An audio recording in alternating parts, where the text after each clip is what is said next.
Hey there, beautiful people. Today, we're not talking about tools or strategies. We're going to sit with something older than policy and more alive than procedure. We're sitting with what it means to be in relationship when power is shared. What it feels like not just to participate, but to be heard, held, and co responsible for what happens in a group. This is the heart of participatory practices. It's not about giving everyone a task, and it's not about endless meetings, and it's not about consensus for its own sake. It's really about repatterning the ways we show up with one another. And for those of us who serve on boards, that means asking, how are we showing up not just as decision makers, but as relational stewards? Because how we show up, how we relate, how we listen, how we decide, doesn't just impact what happens in the boardroom.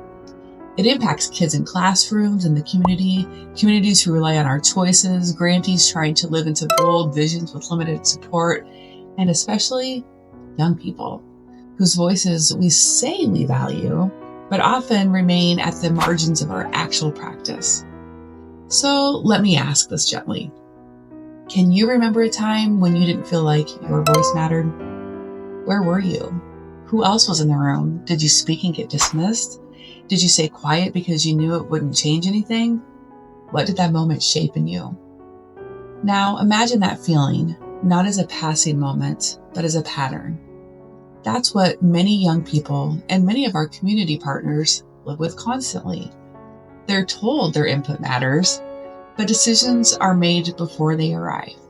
Or worse, their presence is tokenized or used to validate a direction already chosen.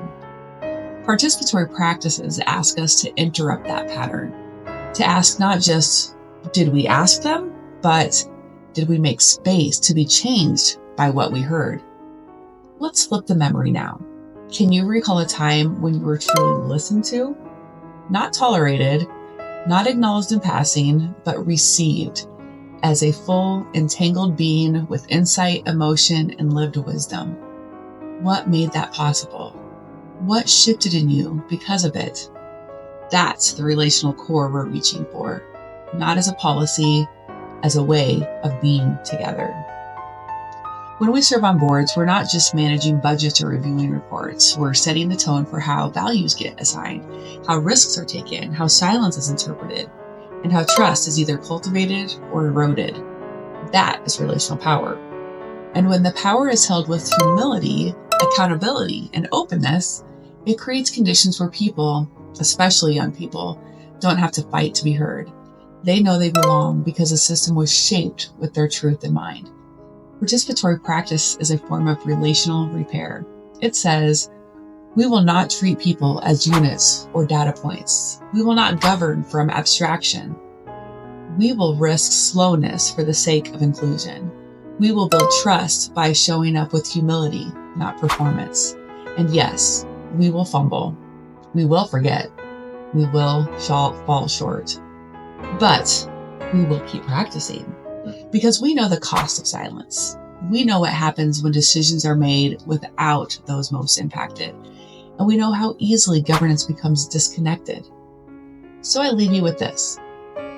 What would it take to create a space where people don't just show up, but show up with their whole selves? Where they don't just speak, but speak into a room that listens back? What small shift in rhythm, posture, or practice could make that space feel more possible? You don't need to have the answers, and you don't need to rush past the questions, because coming together is not just meeting. It is a becoming. It is a remembering. It's a returning to a deeper field of relationship that was always there, beneath the agendas, beneath the bylaws, beneath the board packets. This is the real work, and you're already in it. Sit with it, let it world you with quiet provocation and steadfast tenderness. Thank you for sitting with it.